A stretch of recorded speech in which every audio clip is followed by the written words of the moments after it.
Hey guys, it's Quan. I'm back again with another review. I am here to review episode 3 of season 2, Cloak and Dagger. And first, let me start off by just apologizing profusely because I did not get episode 2 recorded, downloaded, or anything in enough time for tonight's episode. Every day I came home and I was like, okay, I'm going to go ahead because I already watched it Sunday, but I didn't get a chance to put anything down. And I don't know if you can see how droopy my eyes look right now. But everybody in my house's eyes been looking like this in red all week long. And so pretty much every day I would either say, okay, I'm going to grade some papers and then I'm going to do a review. And then I would pass out. Or I'm going to just take a 5-minute cat nap and then I'm going to wake up and I'm going to review. And I would pass out. So I've been passing out. This is the first night I've managed to stay up. But I went ahead and watched it, and it is now 9:19, so I am just now finishing it because I watched it on the app, and I was a few minutes late getting the boys down for bed. So anyway, you don't care about all that. You're just here for the recap and the review. So that's enough about my life. I did a couple of things for some housekeeping. I'm going to do a watch and reaction to the Lion King trailer that just dropped. I'm going to probably try to react to Endgame trailer and put that up. And I'm also going to try, there's a new science fiction movie with, I can't think of what it's called right now. It'll come back to me. But I'm going to drop a couple of trailer reactions in real time, kind of, sort of. And like I said, here we are, Cloak and Dagger, episode 3, season 2. Episode 3, season 2. Shadow Selves. So let's dig in. All right, so I don't know how many of you have seen Us. I wanted to review Us, but then everybody reviewed Us, and so there was really not much else to say, although I have a couple of connects that I haven't seen, and I haven't watched any Easter egg drops, so that might be why I haven't seen it, but I've kind of been looking for it and haven't seen it popped up, so I might drop that. But definitely was getting, like, there's a lot of people have been influenced and inspired by this whole doppelganger. And of course, we know, like, Mayhem has been a figure in the Marvel comics and in Cloak and Dagger in the comics. Now, it's been a while since I picked up a physical Cloak and Dagger. I only remember stuff that I read years and years ago with Cloak and Dagger, so I haven't picked up anything new since watching the show. But of course, I did see, you know, I was never a big comic book head. Like, I wouldn't hoard comic books, but I would catch them every once in a while. I would go to the PX and I would get one, and sometimes I would get Cloak and Dagger or X-Men or something like that. So if I'm not mistaken, correct me if I'm wrong, Mayhem was Bridget. Like, they were one and the same in the comics. And so they've decided to do a little bit of a different take by making her a separate entity in this rendition, which I really like because it allows us to keep Bridget. It allows us to maintain that resource, because that's, you know, that's the big thing about superheroes, is they're limited by whatever their human nature is. And if they have powers, great, but their powers really don't let them, depending on what their power is, do a whole lot in the real world. So they usually need money or connections, some government agency to back them up. And Bridget is Tandy and Tyrone's gateway into having adult supervision, because they're children running the streets trying to save the world. So anyhow, so I like that. So that was like my, going back to episode 2 though, what I did want to get on tape and I didn't was just the amazement and the excitement when Tandy made that light bomb and it exploded. Oh yes, yes. I was like, I was jumping up there like, yes, yes, that is super powered.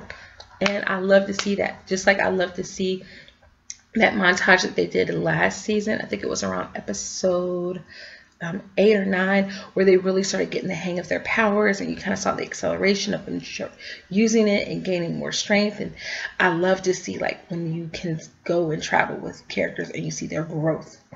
Their growth. In the words of Kelly from Insecure, their growth. So I loved that. But anyhow, so I left that from last episode. So in this episode, we start right where the last one, where White Lines ends off. And Um, they are at the where Mayhem has just killed the ambulance driver. And so they're going back, and we get to see the story of how Mayhem came to be, which I thought was a nice little ancillary episode where we pretty much stuck with Bridget and Mayhem the whole episode and only got little pieces of Ty and Tandy here and there. But it really allowed you to see a couple of things, which I thought was just excellent storytelling. One, we got a chance to see exactly how much time had passed. And it was like something like 242 days or something like that that had gone by from the explosion at the drilling site to now. You got a chance to see some familiar faces. You got a chance to see Fuchs. R.I.P. Fuchs. Fuchs was cool. Fuchs just wanted to make some pancakes for his lady. That's all. That's all. He just wanted some biscuit. So, you know, R.I.P. But it looks like we're going to get Fuchs for maybe a little bit more, but we'll get to that later. So anyhow, they find out, well, first, before all of that, Mina is doing an experiment on some rats, and she's testing them with chemicals and water found at the sites. And in one of the rats, she's testing it through a maze. A power surge blows out the power, and then when the lights come back on, there are now 2 mice, and one mice is a killer mice, and it's got like 2 little, like 3 like little green claw prints on the side of his body, and then it kills the good mouse. The bad mouse kills the good mouse. And so we get a chance to see that, and kind of clues us into the arc of this season, which is going to be Mayhem trying to seek atonement and seek retribution for the killing of Fuchs and for the harm that has been done to Bridget before she takes Bridget out, because this whole idea and what we see later on in the episode is that these 2 entities can't both exist at the same time, because one has a soul, one doesn't. So they can't both exist. In order for one to have a soul, the other one's going to have to die. If you've seen Us, you get it. So anyhow, we get a chance to see the good father who's quit his job, and of course then he kind of slides into alcoholism, and he's out on the streets preaching, but he's a drunk, and it's so sad because he's really one of my favorite characters on the show, and I really can't wait to see him and Ty back together again. I'm hoping that he gets some healing soon. But we get to see the whole arc of all this. So basically, as Tandy, Tyrone, and Bridget are trying to track down Mayhem and figure out how to stop Mayhem, we get a chance to see how Mayhem has been uncovering all of these crimes, and how Mayhem has been tracking the disappearances of these girls while trying to track Connors and figure out where Connors is. And of course we know that Connors was kind of sucked into the black hole space that exists in Ty's powers or something like that. So they're trying to track Mayhem. We find out, of course, Mayhem was the one who killed everyone at the nightclub. They do find the missing girls and rescue the missing girls. The missing girls have no hope. They're filled with fear. Ty is like the voice of reason, saying we have to stop Mayhem. The way that she's going about things is not the right way, which I think is kind of funny, because that was the same speech that Bridget kind of gave to him 2 episodes ago, and now he's giving it to Tandy. And you kind of see Tandy is really kind of on the fence, like, no, Mayhem has the right idea, girl power, I'm down with this, let's kick some, you know, Me Too moment. This is a Me Too movement episode, basically. And you can see she was all on board, and she was like, don't be mansplaining to me, okay? You have no idea what these girls are going through. And they went into this one girl who had been kidnapped, hopes. She didn't have any, and then Ty went into her fears. And I kept thinking how much that girl looked like Evita. And then, theory alert, okay, I think that Evita will be kidnapped at some point in time. I think Tandy might, but I think Tandy, if she does it, it'll be more like she's going undercover, because of course she has light daggers. She can slash her way and kill somebody out of it. But I think Evita might also get kidnapped at some point in time. I don't know that that would happen, but I think it would make for a great storyline if like they had to save her, and then maybe, you know, you're always going to have that struggle with like the hero's motivation and what the hero should do, and with great power comes great responsibility. And what better edge to give for Ty than if his girlfriend is kidnapped and sold in this sex trafficking ring. So that's just a theory. I don't know that that's going to happen. But anyway, after they track everyone down, then they go to like the drug house or something where the gang members are, and we end up seeing another. So it was like we got Tandy's boost of power, and then we get Ty's, because who shows up? Mayhem.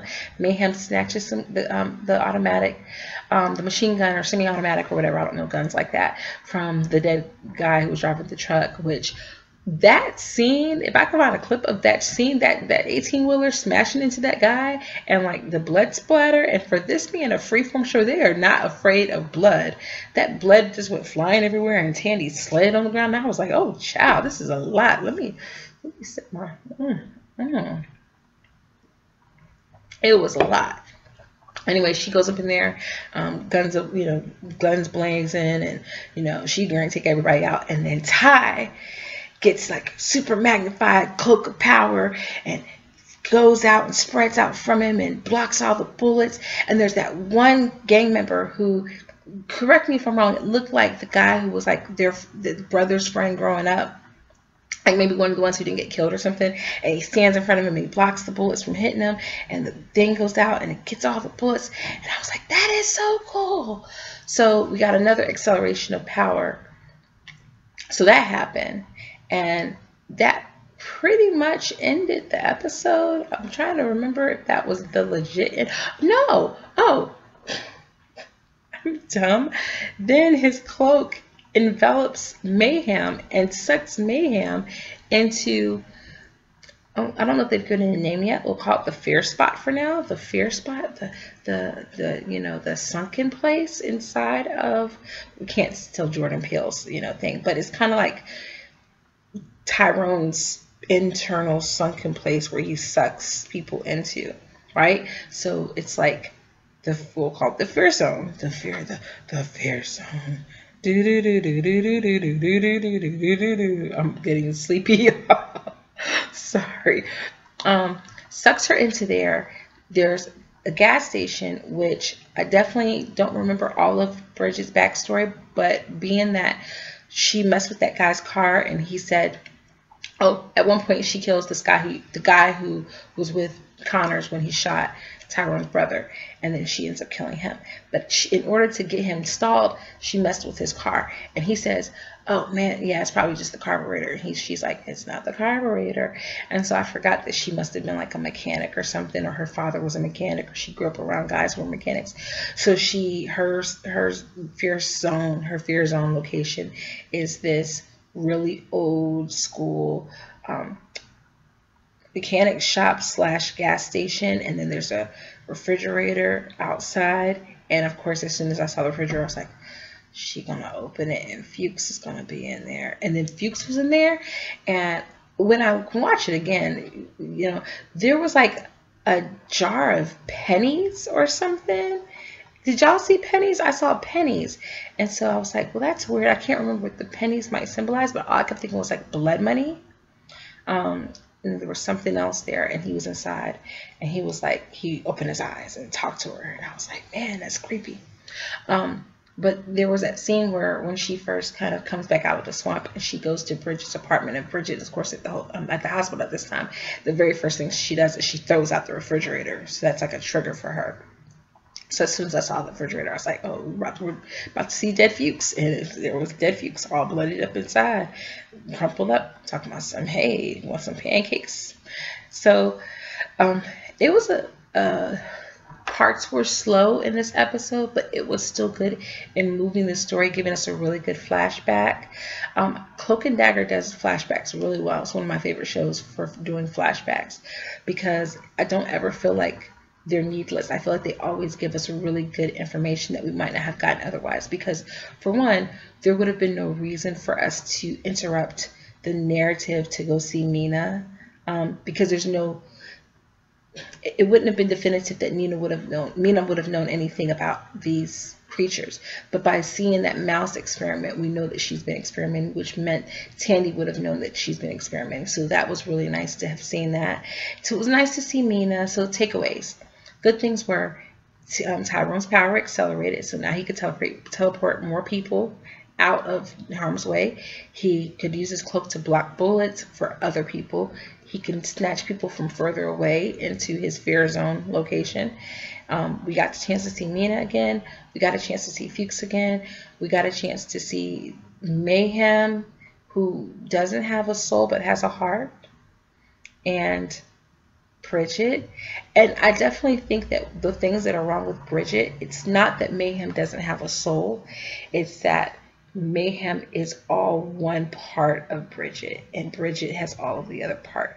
It's like an inside out, right? You needed, like, the little girl needed all of the emotions to make her whole. So, and to fix her, she needed joy and sadness, because those memories that used to be joyful for her were going to now be bittersweet. And she needed both of them to come together in order to be a whole person. So anyhow, I'm sleepy. I'm going to head on out and go to bed. And I hope that you guys come back and talk to me somewhere later. I guess question for the night is, how are we feeling about Mayhem? Do we want Mayhem to stick around for the whole season? I guess my takeaway is, yeah, Mayhem is the big bad of the season, but the big bad is still the humans. It's still the human gang members. It's still the human drug traffickers. It's still the still the human sex worker traffickers, people. You know, those are still the bad guys. So do we really buy into Mayhem as a true bad guy and a true villain of the season? And if so, if not, who will she have to harm in order to make her that, and to make us really care about that big face-to-face that's, of course, going to come, that's inevitable? What's going to happen with Tyrone and Tandy? What's going to happen with Tyrone and Evita? What will come next? I haven't watched the trailer yet for the next episode, so we might already know this. So if it's out, I will go ahead and watch it and react to it.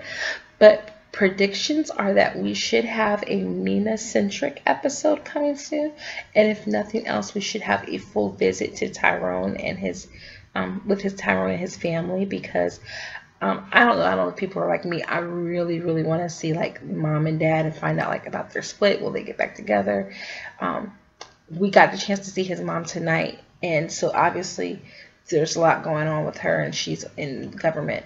How will that play out? So yeah, I think so far so good. Nothing too outrageous. Still giving us some action. There were moments where it lagged, but nothing bad. I mean, it's episode 3, so I'm not expecting it to be the mid-season finale or anything. So that's it for now, guys. That's how I felt about it. I hope you enjoyed it. I did too. I will see you guys next Thursday, and until then, toodles!